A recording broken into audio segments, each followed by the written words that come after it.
From haunted houses to cursed artifacts, from whispers in the dark to battles you'll never read in scripture. This is the Unholy Podcast, hosted by Owen, author, investigator, and survivor of one of the most harrowing real-life hauntings ever documented. Each week, Doug pulls back the veil between this world and the next, sharing stories that aren't fiction, because he lived them. Prepare yourself. The silence is over. Welcome to another episode of the Unholy Podcast. I'm your host, Doug Owen, author and paranormal investigator, and tonight we welcome paranormal investigator, artist, photographer, and creative professional Mike Morones. Mike has spent years exploring the unexplained while combining a creative eye with passion for documenting the strange, the mysterious, and the paranormal. Tonight we're discussing investigations, evidence, unexplained encounters, haunted locations, the state of paranormal research today, and some of the experiences that continue to challenge our understanding of reality. Mike, welcome to the Unholy Podcast. Thank you. Thanks for having me, man. This is amazing. Pretty cool. Awesome. Absolutely. Fun experience. No, absolutely. It's my pleasure. Thanks so much. So let's jump right in. So question number one, let's start it off. Tell us about yourself and how you first became interested in the paranormal. I would say growing up, I used to talk to my mom, and when I was like a teenager, my mom would tell me I would always sit like in the corner of the room just talking to the air, and she couldn't understand why. But we actually lived, so I'm from Houston, and growing up we lived like in the poor side of Houston, which is the north side, and we lived next to a cemetery. You could literally walk 1,000 feet into the cemetery from my backyard. So I mean, if I just wanted to shorten it out, I know we have an hour, but my mom had bought a daybed for my sister, and we used to share one room. It was me, my brother, my sister, and she bought a daybed, and me and my brother were wrestling. We're throwing each other off the bed. Oh, who's gonna sleep with my sister tonight next to her on the new bed? It's the first time seeing a fancy little bed. So my brother kept pushing me off, and I gave up, and I went to the bunk bed, and it was literally on the other side of the room. So I would say around maybe 2 a.m., 3 a.m. Now that I'm older, I would assume it was 2 or 3 a.m. I wanted to get up and run and jump in bed with them, But when I opened my eyes and I looked in their direction, there was a child, kind of like a little infant. And the child was walking underneath the bed, picking stuff up like toys. And at first I was like, I'm a kid. I don't know anything about paranormal or spirits or ghosts. And I'm just like, what am I seeing, So I had a bunch of G.I. Joes on my bed, and I grabbed a handful of G.I. Joes and I threw them at her. Because this little kid was like a girl. You could tell that she had a little dress, but she was transparent. And I was like, I tried to scare her by throwing the toys at her, and then she just turned around, Doug, and gave me the nastiest little look. And I just froze. And then I cried myself to sleep. So morning came, and my mom, I didn't even want to get out of the bed. My mom was like, get up, you gotta get up. And I was like, no, I saw something. And I told my mom what I had seen. And then I told her that this kid was taking toys and putting them in the closet. So my mom was like, show me. And I was like, okay. So I took my mom to the closet right next to the daybed where my sister's bed was. And in the corner of the closet was all the toys piled up. And then my mom was like, what? Wow. That's when we realized, this house is haunted, bro. Wow. Yeah. No, that would be terrifying. That would freak me out. So. And it really happened. It's true story. I hold it dear to my heart, man. It's a part of growing up.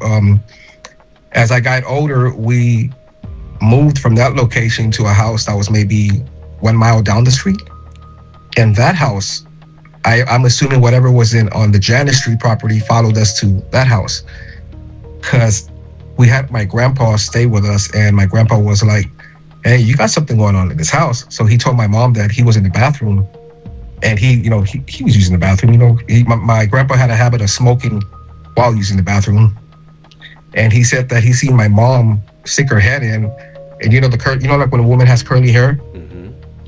He said that he saw her lean in, and she was like, "Hey, what are you doing?" And it freaked my grandpa. My grandpa's like, "Get the hell out of here! You don't see what I'm doing?" But my mom wasn't home at that time. You know what I mean? So we don't know what he saw. So it's just one of those things. We had a lot of little occurrences. And 17 years old, 17 and a half years old, I got shot 3 times. I got shot right here. Wow. See? Okay. Yeah. Got shot. Yeah, got shot in the back of the head. Got shot in the leg. And it's just one of those things where you question life. So it was for no reason too. I pretty much got carjacked. And I didn't see no light at the end of the tunnel. I didn't see no spiritual beings come to me and tell me everything was going to be okay. The only thing I remember was this black dude. He had like a dreads, and he was a doctor at Memorial Hermann. And he's like, "Hey," he had like that reggae voice. He's like, brother, you're going to be okay, brother. Don't worry, brother. And then that's the last thing I remember. He hit me with the morphine, and I woke up a month later from an induced coma because the side of like my head was, all the fluid was coming out. Wow. So they had to put me in like a small coma just so I could recover. But it was after that my senses became more heightened. Like that's how I became a web developer, graphic designer, photographer, you name it. I touched something and I learned it really quick, and I couldn't understand why. But over the years, I've just adapted everything I've learned, and that experience of seeing things that were not there and being touched and having these weird occurrences and signs come out of nowhere, it just stuck with me, and I could never let it go. So I became more interested. And here I am, man. No, I mean thank God you're still here. I mean that is an amazing story. That is incredulous. So, is that what keeps you searching for answers after all these years in the paranormal? Well, my mom passed away 2.5 years ago from pancreatic cancer, and I know like I'm old now, but my mom knew that I was doing this paranormal stuff because she knows that like I love my little YouTube channel, and she was like, "No, if it's something you love doing, just keep at it." And I was like, "Yeah, it gives me a peace of mind. I don't have to deal with people. I'm out there by myself. I'm taking adventures. Sometimes I bring my wife with me. I travel as far as I can go.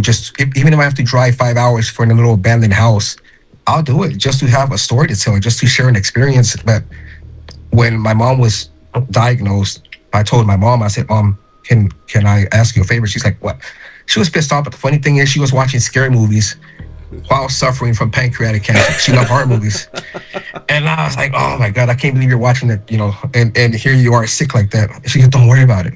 Let me just do what I want to do." And I said, No, you're right. Yeah, but I kind of just sat down next to her and I said, "Hey, if something happens to you, I won't go on with my life until you tell me you're okay." And that's all I ask. I don't ask for anything more, anything less. And she looked at me and she was like, "Okay, I guess if that's what you want." Now, here's me assuming again, I've had all these experiences. There has to be something greater than us. There just has to be. It doesn't make any sense that we occupy this whole planet and there's nothing else, So she passed away. And for 2 months, I kept, driving to work. And I was like, "Mom, where the hell you at? Come on. Still waiting. Where you at? Where's your promise?" And sure enough, I would say, Doug, around the 3rd month, maybe 3 months in 1 week, I was in bed watching Netflix, and I dozed off. And then I woke up in the kitchen, and my mom my little sister's there. She's like, "Hey, mom's looking for you." And I was like, "What?" Here's the crazy thing, Doug. I knew in my dream that my mom passed away, So I'm like, "Well, how come mom be looking for me if she's gone?" She's like, "No, turn around, look." And I turned around, and my mom was standing right there by the kitchen in her nightgown. And I'm like, "Mom, what are you doing here? This shit doesn't make." I'm sorry, excuse my language. No, this doesn't make any. Yeah, you're good. We can say whatever you want to say. I have carte blanche. You are absolutely welcome to swear or whatever you'd like to do.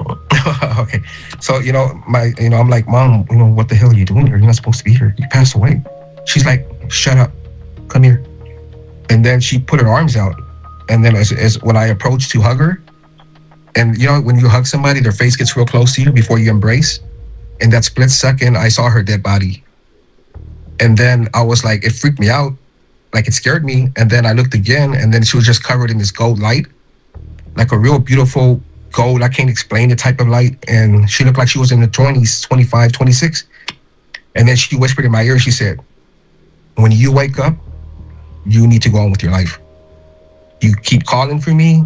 You're not going to let this go. I made a promise to you. I'm here. When you wake up, go on with your life. I'm okay. And I was like, what? And then I looked at her again, and for a split second, she appeared dead again. And then I woke up. Now, here's the crazy thing, Doug. When I woke up, being a paranormal investigator, the first thing I did was like I looked at the clock. It was 3:05, right about the same time when she passed away. She passed away pre-Valentine's, right on Valentine's. And then I was like, this is strange.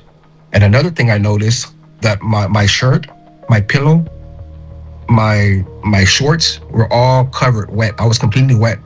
And I was like, did I just piss myself? What is all this? Right.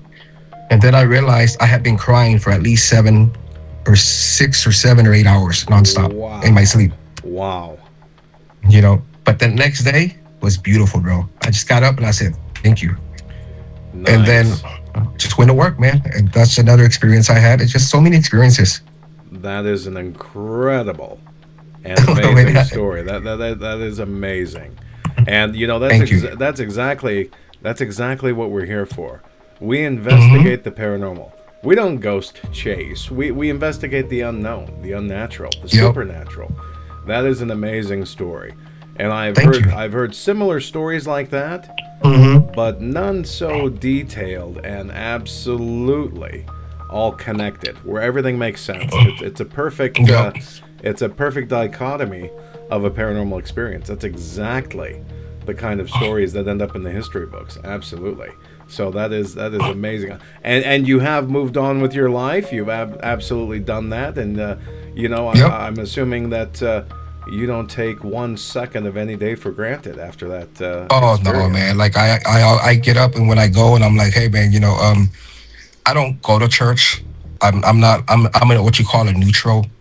I don't feed religion down people's throats, but I believe in a higher being. I believe in God, and that's as far as I take it.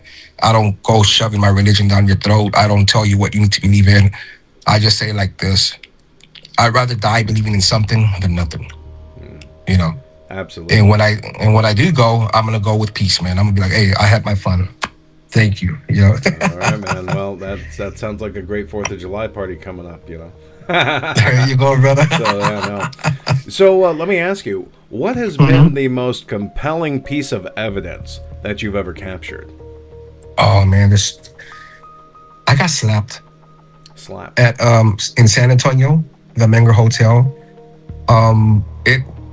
It's funny because I went there just specifically just to book a room on the highest floor, the 12th floor, because they don't have a 13th floor there. And I was like, I need to experience something. People keep talking about the Menger Hotel in San Antonio, and I was like, not the Menger, the Emily Morgan. My bad. The Menger is the 2-story. The Emily Morgan is the big high-rise, the tall building. So I booked the room there, and I stayed at the highest floor. And I was like, I talked to the management. They're like, yeah, man, you can walk around with your little equipment and see if you can capture anything. I was like, hey, I appreciate that. So I was walking around. People were, I was wearing my shirt. I operate solo. People are always curious, especially the young people. They're like, oh, no, you're ghost hunting. I said, hey, I'm looking for spirits, bro. Yeah, okay. Right. Trying to talk to people because the Emily Morgan used to be like a hospital a long time ago. So they did a lot of experiments there before it became a hotel. So that was my big interest. And I was like, I got to hit this place up. So I was staying there. And then I was, exploring the lobby, walking around with my K2 meter, my little necrophonic app, asking questions and stuff. And I went outside and there was a lady, it was a couple. And they're like, oh, hey, man, I see your shirt, nice shirt. Are you a paranormal investigator? I was like, yeah. They're like, oh, cool. Are you a YouTuber? I was like, yeah. So we got to talking and we got to drinking and they bust out a little vape pen. I was like, is that weed? And then they were like, yeah. And I was like, well, can I have some? They're like, sure, man. I don't smoke anymore, but back then it was just a one-time thing. I was like, so I got lit up and I got drunk. And I was like, you know what? My senses are open. I'm going to go up to my room and I'm going to just try to get a response. Because at that time I was like, If everybody says this place is haunted like it is, why am I not getting a response? Up to my hotel room, and I was just investigating. I put the necrophonic cap on the bed. I turned off all the lights, put my cap on the bed, started asking questions, and sure enough, it was a normal investigation. Got some core responses. That video is on my YouTube. And the crazy thing is when I woke up in the morning, I was still hungover, and I was like, "Oh shit, man, I can't drive like this." And I was like, "Oh, it's only 8 o'clock. I don't have to check out till like noon. I'm gonna go back to bed." Right. So I closed my eyes. I promise, Doug, it wasn't even 10 seconds. I closed my eyes and I got slapped so hard across the face right here. And it tilted my head and I yelled, "I'm checking out." Okay. I thought it was the maid. Mm-hmm. I thought maybe the maid thought I died because I passed out. Mm-hmm. But no, there was nothing in that room, bro. And I was like, wow, I got slapped for the first time in my life by an unknown force. Something was upset because I was lit up and talking crap in this room. And I was like, "Show me what you got. You ain't shit. Show me something." Mm-hmm. I was provoking when I shouldn't have been. And knowing that place used to be like a psychiatric hospital and they did tests and all kinds of weird little things there, I probably ended up pissing off a spirit and I paid the price. But it was a good price. Yeah. It was like I felt something. I experienced something. That was one episode. That's just a bunch of stuff that's been happening there. That is an incredible thing. That is amazing. So let me ask you, what do Mhm. you believe that most people misunderstand about paranormal investigation? It's a sad thing that I've seen. When I first started my YouTube channel, I would say that I had the channel for a long time. I'm talking years, but I never did anything with it. Doug, it's like when you make an account on Fiverr or something, you're like, "Oh, I'm going to sell t-shirts." Right. And you just forget about it and you don't do nothing with it. Well, when COVID hit, I remembered, I said, "Oh, I have a Google account." When you have a Google account, you have a YouTube channel account. I just need to make a name. I said, "You know what? Everybody's hiding. This would be the perfect opportunity for me to start making paranormal videos. Just get out there. I've been so interested in it for a long time. Why not now?" So I started during the COVID pandemic, but my channel's been there for a long time. So people have this misconception that my channel's very old. But technically, I really started during COVID, like the hardcore investigating. And I remember telling my friends that, "Hey, I'm going to go book Yorktown Hospital, one of the most haunted locations in all of Texas. And I'm going to do my first video." They're like, "Man, shut your ass up." I'm like, "No, I promise I'm going to do it." And I did it. And going back to the subject, is the more that I did it, the more that I realized, I go watch other people's videos. And I'm not going to give any names because, there's a lot of debunkers out there too. Sure. And then I started realizing that I'm being truthful in what I do. Sure, some people say, "Well, you're using an app." Okay, so what? What if I use the SB7 Spirit Box? Would that make you happy? Well, it scans radio frequencies. That's a better tool. I was like, not necessarily, because that's scanning radio stations. And you might pick up something from the radio that you think is relevant to your investigation. Just like I might pick up something on my app that I might think is relevant to my investigation. It's really about how you perceive things and how you really put yourself forth into really believing that you're communicating, because you'll know when you're communicating with something, when something's really out of place and it just lines up with everything else you're doing, then you just made contact with somebody. Right. Right. So it doesn't matter what you use as long as the app is not super cheesy, and it's made for kids and stuff like that. Right. But then I started watching, the more I got into it, I started seeing all these YouTubers with demon this and demon that. A demon almost took my life. And I was like, man, I've been doing this 109 videos already.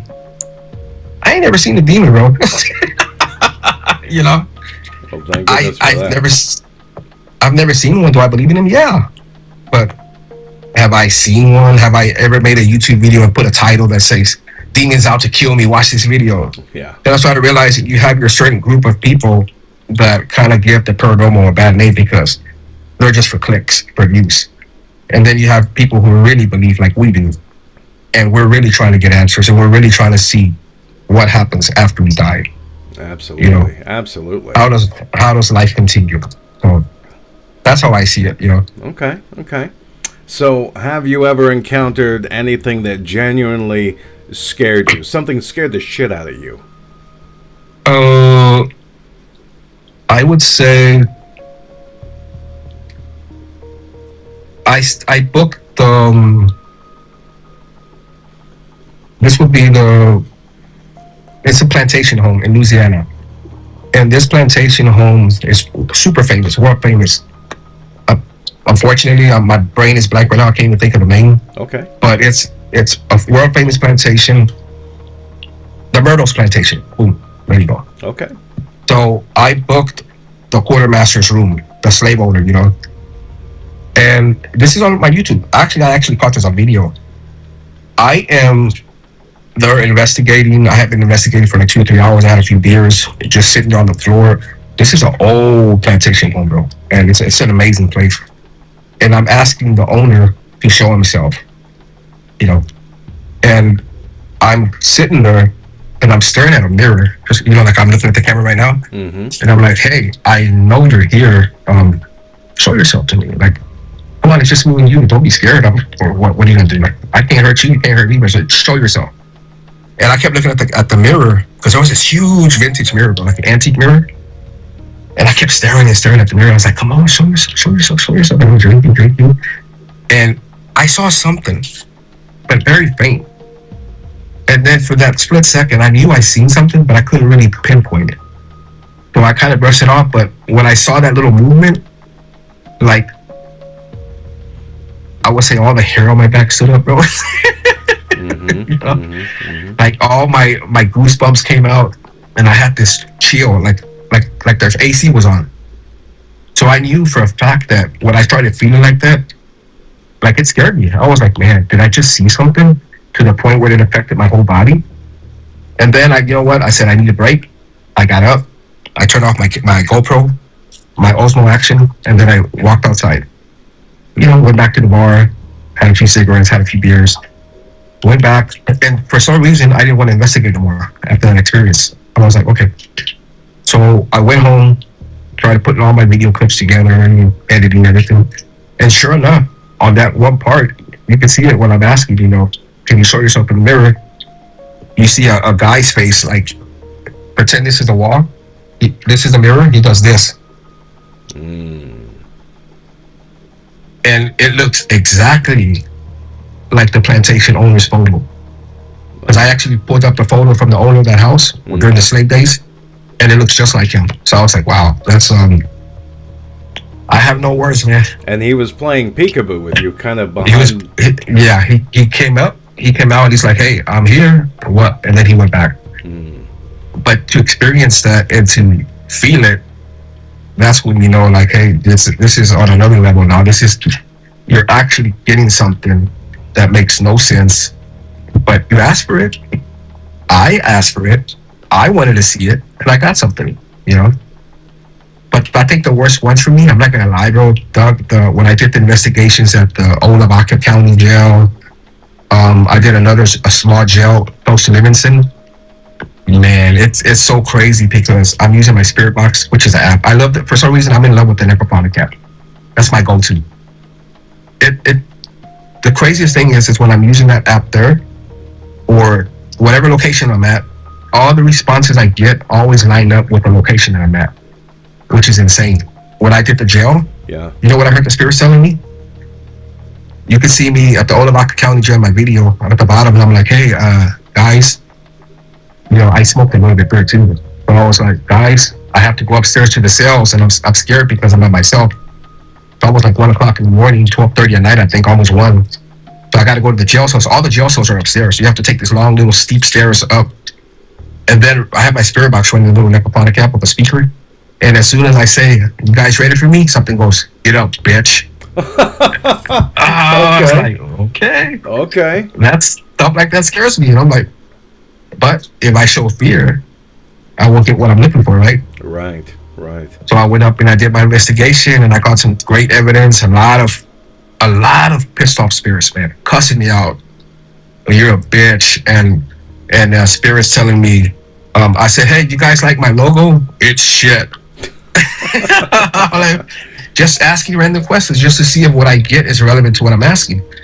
And the jail in Livingston, for some weird reason, I was like, so what do you think about my channel? And you could hear a guy go, "It sucks, bitch." Like, okay, whatever. I appreciate it. That's amazing. Yes, thank you for the feedback. Yeah. Yeah, that's how I took it. I was like, okay, well, at least he's being honest. Right. So you're a photographer. So what role does photography play in documenting paranormal activity? I used to love just when I went to Gettysburg. I give respect where respect is needed, and Gettysburg is one of those profound places, man, where so many people died. And as a matter of fact, I did another battlefield when I drove back from New York about 2 weeks ago. I did Antietam. That was going up probably tonight or tomorrow. But I always take my camera, and I believe 100% true to my heart. Like, if you ask questions, it doesn't matter if it's daytime or nighttime. If you really want to talk to people or spirits, and you tell them, "Hey, I have a camera in my hand," tell yourself, like, "Hey, if you have a message for the world, just show up in my pictures, man. I'm just taking pictures, and I'll catch the strangest things, like left and right with my camera, bro. Like, it's insane." Nice. So, what is one paranormal mystery you would love to solve? Lifelong dream. Man, my lifelong dream would be to find a way to break that barrier, because, I've been doing this for a while, so I know for a fact that spirits need energy. So you always hear it, take my energy, use my devices, drain the batteries, yada, yada, yada. The list goes on and on. Take my soul, you need to just say something. If we could figure out a way how we can give them what they need to be able to talk to us 100%, no devices, just maybe one awesome device that gives them everything they need to be able to channel through and then speak through it. 100% clear voice, 100% conversation without just one word here and there, and just to really see, like, hey, what's life like on that side? So what has the paranormal taught you about life, death, and the unknown? What do you think? I think life and death. I would say life is the now. Death is what we take into the then, because, someone used to ask me, hey bro, do you believe in demons? And I was like, it's in the Bible. I mean, demons and angels, I guess. And then he was like, well, what do you think demons are? And I said, well, let's put it this way. If you're an asshole in real life, I'm pretty sure that when you die, you're probably going to be an asshole in the spirit world. So we'll just call you a demon. And that's why I don't believe in like monsters when, like disfigured people. Maybe if they were in an accident and they took that image with them into the afterlife. Sure. But I really do believe, just like you have good spirits, you have bad spirits. And the bad spirits are the ones that scratch you, the ones that talk crap to you, the ones that become malevolent, throw shit around the house, constantly annoying you to instill fear upon you. That's what I would consider, kind of like a convict. Okay. He was institutionalized, and then he died in prison, and he took that same attitude, that same I hate the world with him in the afterlife. And now he's wherever you're at, and you run past him, you're going to experience the way he taught people in real life, the way he treated them, No, absolutely. So we're going to pause here and take a quick break. If you're enjoying tonight's episode and the conversation, be sure to subscribe to the Unholy Podcast on Spotify, YouTube, Amazon, Apple Podcast, iHeartRadio, wherever you get your podcast. You can also visit authordugowen.com for more information about podcast episodes, paranormal investigations, appearances, my personal memoir, The Unholy Silence, and don't forget, on July 11th, I'll be appearing at Darkness Con Boise 2026, where I'll be presenting Unholy Encounters, which is a panel I will be conducting talking about the paranormal, real-life experiences. I'll also be signing copies of my book, The Unholy Silence. Swing on by, say hello, give me a handshake. Maybe I'll buy you a drink. So, we'll be right back with Mike Morones right after this short break. The experiences discussed on the Unholy Podcast are not fiction. They are drawn from lived events. Doug's first-hand account of a sustained haunting as documented in the book, The Unholy Silence. The book details the investigation, the psychological toll, and the impact on his family, offering a deeper look at what happens when paranormal events move beyond theory and into daily life. The Unholy Silence is available worldwide through Amazon in paperback, hardback, and ebook formats. For those who want the full account, the story begins there. Visit author DougOwen.com for more. When it comes to protecting the things you've worked hard for, experience matters. That's why I recommend Dawn M. Adams with Farmers Insurance. Whether it's your home, your vehicles, your business, or your family's future, Dawn takes the time to understand your needs and helps you find coverage that fits your life. Not a one-size-fits-all policy. Proudly serving clients throughout Idaho, Oregon, and Washington, Dawn M. Adams is someone you can count on when it matters most. Call 208-955-6370. We are farmers. Bum, ba-dum, bum, bum, bum, bum.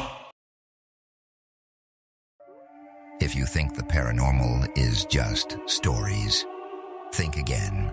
The Unholy Podcast, hosted by Doug Owen, dives into real experiences from people who've come face to face with the unexplained. Each week, Doug pulls back the veil between this world and the next, sharing first-hand accounts of hauntings, spiritual encounters, and events that defy logic. These aren't fictional tales. These are real people, real experiences, and real consequences. Featuring interviews with paranormal investigators, witnesses, and those who've lived through it, the Unholy Podcast explores what happens when the unknown becomes personal. Listen now on Spotify, Apple Podcasts, Amazon Music, iHeartRadio, YouTube, Pocket Casts, CastBox, UnexplainedRadio.com, ParanormalUKRadio.com, and more. Visit author DougOwen.com, the home of the Unholy Podcast, because sometimes the silence is the most terrifying thing. The darkness doesn't care what time it is. But you should. When the shadows grow long and the investigation begins, trust the timepiece that's built to keep pace with every moment. Lorayo watches. Combine timeless style with dependable performance, making them the perfect companion, whether you're in the studio, on an investigation, or simply living life on your own terms. The mysteries of the unknown may never be solved, but you'll always know what time it is. Lorayo watches. Proud sponsor of the Unholy Podcast and the Unholy Broadcast. Author Doug Owen, the official ambassador for Lorayo watches.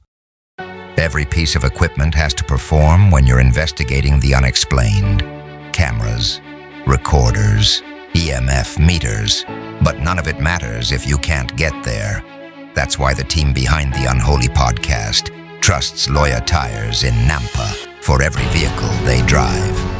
Their honest service, fair pricing, and commitment to quality have earned them a reputation built on trust throughout the Treasure Valley. Whether you're heading to work, taking the family on vacation, or chasing answers in the middle of nowhere, start with a team that puts your safety first.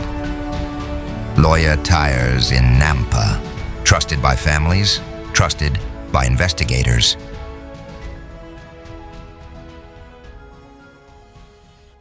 All right, welcome back to the Unholy Podcast. Tonight, we're speaking with paranormal investigator, artist, photographer extraordinaire, Mike Morones. Now, before the break, we discussed Mike's journey into the paranormal, investigations, evidence, and the experiences that have shaped his view of reality. So let's jump back into the conversation. So, Mike, let me ask you, what is the most active location you've ever investigated? I would have to say, God, there's so many, bro. I would have to say, for me, the old Lavaca County Jail in Texas, Yorktown Hospital, the most active, and believe it or not, I give a shout out to the Menger Hotel in San Antonio. Okay. You know. Okay. So I'm a big history buff, man. Like, I love Civil War battlefields, locations, and those will probably be my top, or even the Emily Morgan. If you want to experience something, I would just say, go there, stay there, keep an open mind, because not everybody gets to experience something. But if people tell me, oh, I went there and nothing happened. Well, did you ask questions? Did you try? Did you really try to communicate? Did you really, if you really try, something's going to come through, whether you like it or not. It might not be the way you wanted it to. I might stand in a haunted house and say, hey, throw this chair across the room for me, and nothing happens. Because people think, oh, it's haunted, something's going to go flying across the room. That's not how it works. Right. Truth is if a spirit wants to talk to you, they'll find a way to talk to you. Oh, absolutely. So let me ask you, do you believe that some locations are haunted because of spirits that died there? Or do you believe that the very location has trauma imprinted on it? I would have to go with your second. The trauma has been imprinted for many years. That energy has built up. And it's, I hate using this example. You see a meth head on the streets of Pennsylvania, in a zombie position, just standing there, tweaking out, and you wonder, like, how is this person living like this?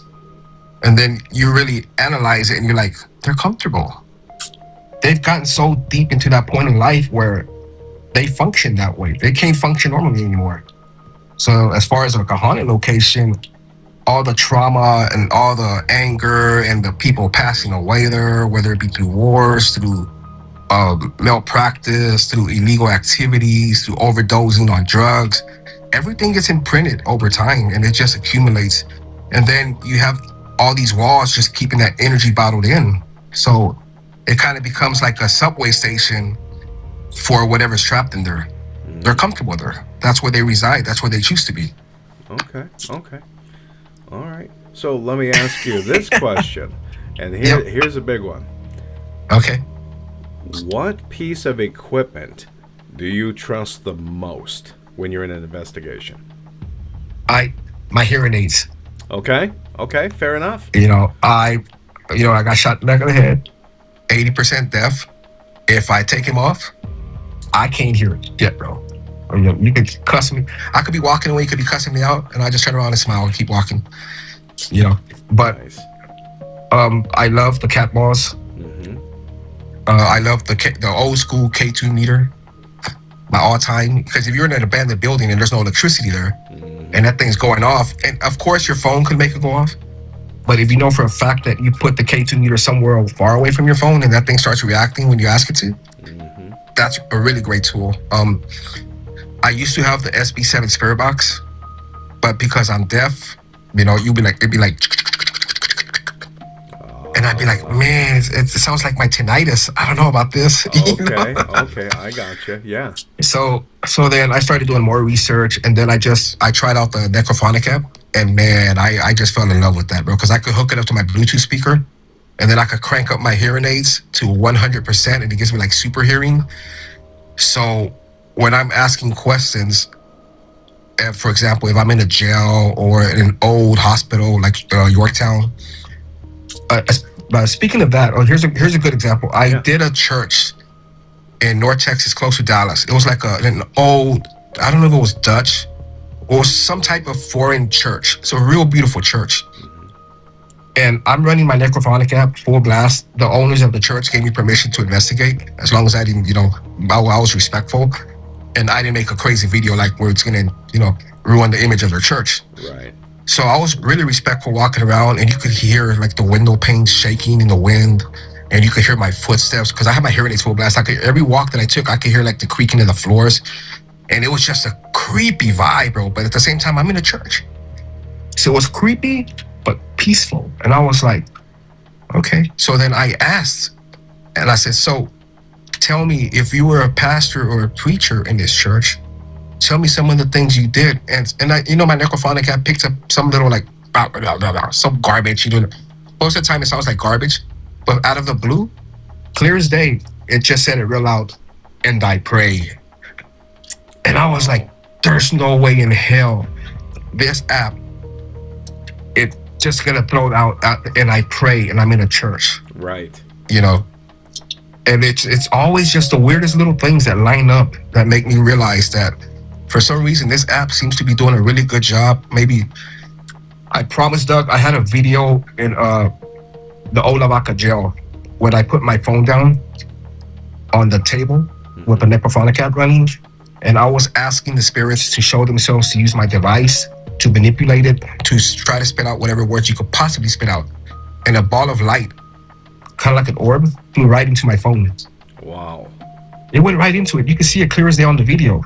But stupid me, when you're editing videos, you're just, oh, this sucks. This is too boring. I gotta make my video 30 minutes or less. This clip's not gonna make it. Right. I accidentally deleted that clip, and I tried so hard, man. I tried for weeks trying to find that specific clip, because that clip would have showed everybody that spirits can enter your devices. Spirits can manipulate devices to try to figure them out and try to communicate with you. Wow. Isn't that odd how that the laws of probability, the probability that you're going to delete it, the probability that when you put peanut butter on your toast and you drop it, it's going to fall face down 100% of the time, Yep. Laws of probability. Well, that's amazing. So let me preface this. What is your opinion on the current state of paranormal television and online investigation? Oh man, it's what we talked about earlier. Like, you have so many YouTubers nowadays and so many debunkers. If you really watch these videos, they're all fighting with each other. They're all like, oh, your shit's fake. Oh, I'm a debunker. Watch my stuff because I'm going to debunk this guy. And then watch my shit because I caught a demon throwing a chair across the room. And then you have people like us. I don't sugarcoat anything, man. Like, if I put every single video that I've done, I would probably have close to 300 to 400 videos. But they didn't make the cut. They didn't make the cut because through all that time, I spent maybe $200-300 just to get there, another $150 for the hotel, and then just to go to this location, and nothing happened. My necrophonic app didn't even make a sound. It sounded like garbage. Nothing clear came through, and I was like, well, this was a bust. But I keep doing it. I'm not gonna manipulate the video and be like, oh, hey guys, watch this video. Something pulled me under the bed, And that's the problem with the current state is that, here's a good example. I had somebody ask me a while back, Mike, what happened to all your night videos? I'm like, who gives a shit if it's night or day, bro? If the place is haunted and something wants to come through, they'll come through. Well, why don't you do any more creepy night ones? I'm like, why? Like, if I'm almost 50 years old, man. You think I got time to be walking around the woods at 3 a.m. in the morning? I was like, let's put it this way. I'm doing something a little out of the box. I love doing day and night. If I can get an opportunity to do another night, I will. But if I can go to a battlefield during the day and show how beautiful the battlefield is, and walk around with my spirit box and my SLS on the phone, the Ghost Tube and all those little apps, and if I can catch stuff in the day and it's meaningful and it looks really cool and it's strange, why not? People get to see where I was. People get to see what it looks like. People can say, hey, man, that place is beautiful. Let me go check it out, see if I can go talk to somebody or make communication with the other side. No, absolutely. Absolutely. What piece of equipment do you trust the least? Oh, man, I trust those cheesy apps that says, like Ghost Finder, where it shows those little dots on the map. And sure. And like, that stuff's so cheesy, bro. Like, I keep it old school. I keep it simple. K2 meter, necrophonic app. Sometimes the necrometer, but if you use the word bank on the necrometer, some of the, if you're standing in front of a cemetery and it says, "I thought so," you're like, let's just spit out a random crappy word, and Right. it's not really relevant. But here's one interesting situation. This is exactly what I mean. Doesn't matter what you're using. If a spirit figures out a way to manipulate it, they will tell you what you want to hear by picking that word. I did a cemetery in Magnolia, Texas during the day, and I'm walking towards a tree. And I said, hey, I saw this little, like a tombstone or a headstone right where the tree was. So I figured maybe somebody got buried in the tree, and then the tree grew over the years. So I was like, hey, where are you? Are you in that tree? And my necrometer, that app, for some reason, it said, I'm in the tree. I'm like, what the hell? Wow. Out of everything it could have picked, it could have said the sky is blue. But it literally says, I'm in the tree. And you can hear me react. And for those people listening, understand that this thing does not have a microphone to listen to what he's saying. So there's no way it could have heard him say that. And it literally, clear as day, you can watch this video. It's by Magnolia Cemetery. It goes, I'm in the tree.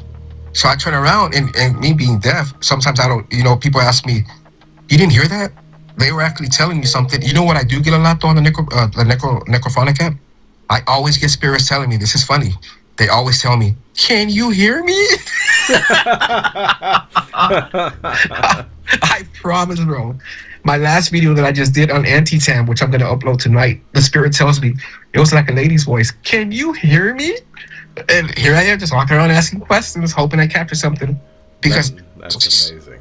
Sometimes I capture it in the moment and I respond right away, if it's clear as day. Other than that, I just keep talking, trying to be informative, trying to make it fun, interesting, engaging. It's not till I get home and I crank up the volume on my headset, my hearing aids, and then I really start digging in. Oh my God, this thing was responding to me and I didn't even answer it back, So have you ever worked alongside a psychic medium during an investigation? Not really. Never. Like, I'm solo, bro. I've never really had the chance to meet mediums, but I've seen them on TV, Tyler Perry and some of these other mediums, that they're spot on. And here I am trying to debunk him, like, how in the hell did this guy Google this person before he went to go meet him, find out everything about him? Did he pull his file secretly, But there's things that they say that no one would know about that person, which is really fascinating to say the least, So what investigation would you revisit if you had unlimited money?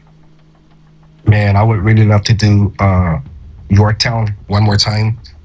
I just did Brushy Mountain, walked around there trying to communicate. I would really love to do Alcatraz, if given the chance, big bucket list of mine. Anything with prisons, anything with horrible history. Oh, Gettysburg, bro. If I could go back to Gettysburg, I would love to do Gettysburg at night again.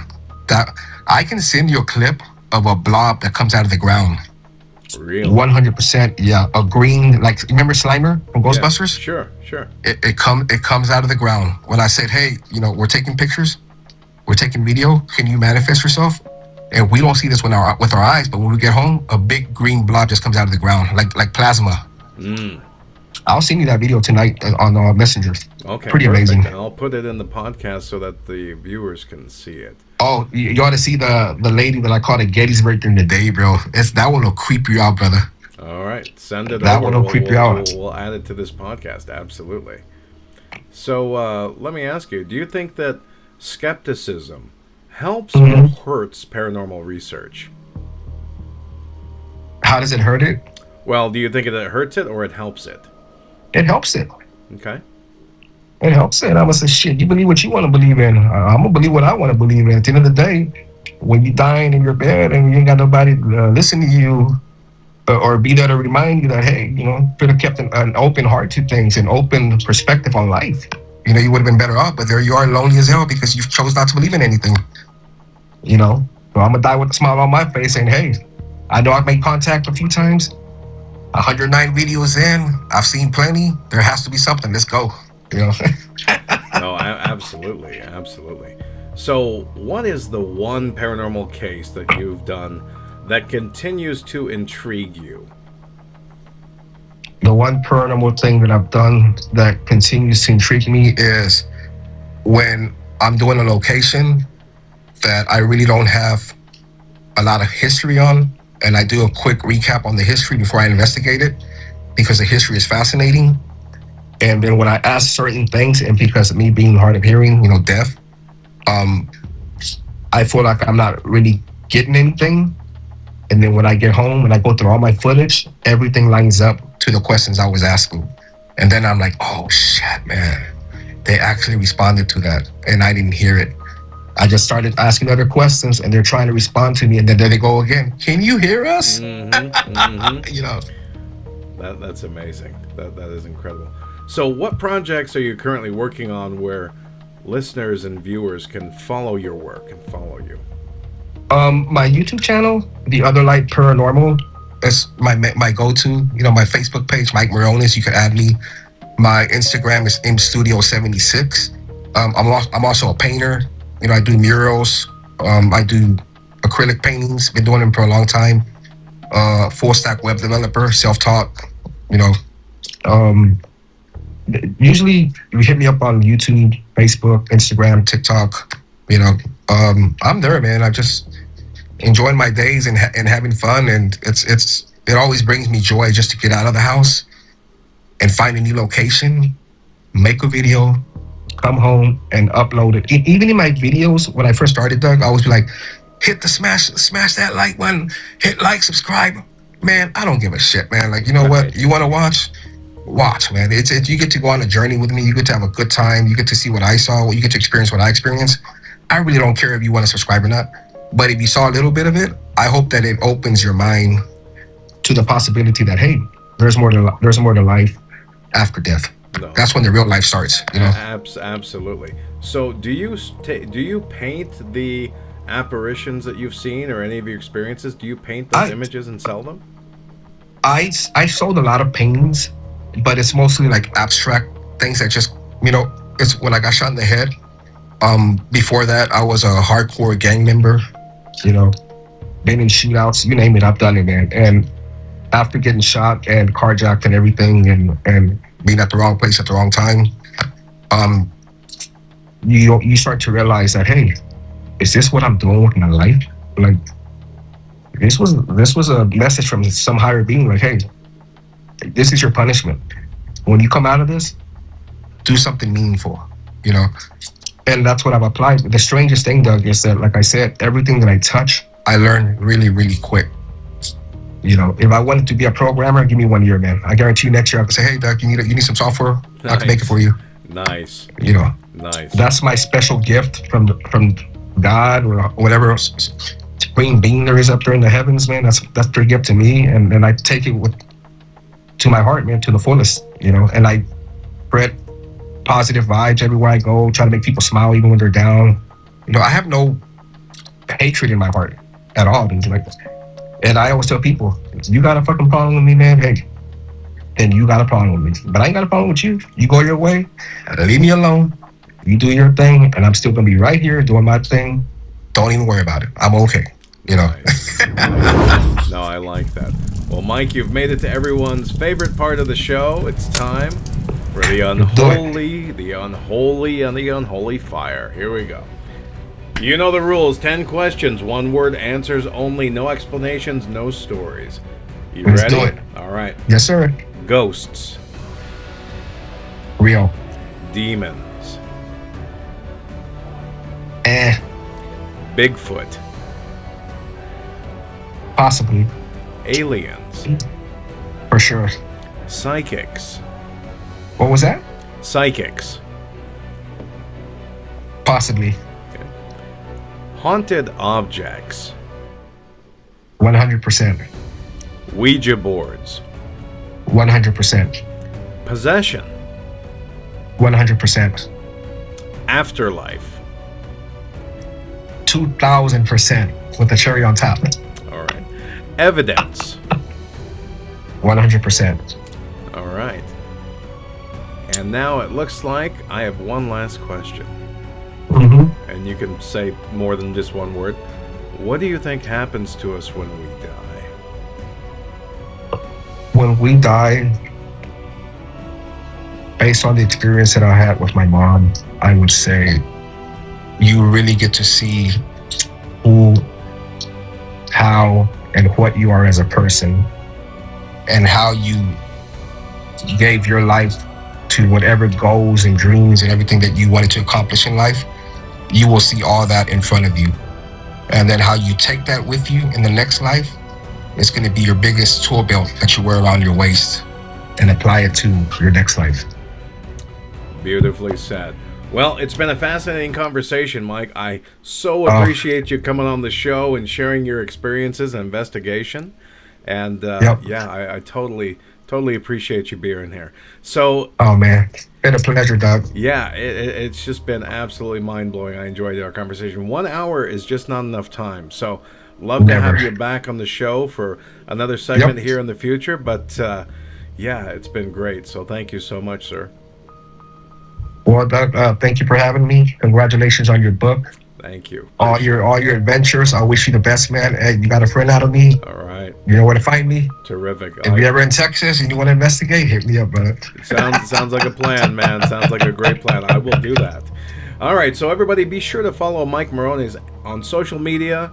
Keep up with the latest investigations, photography, creative projects, and paranormal work.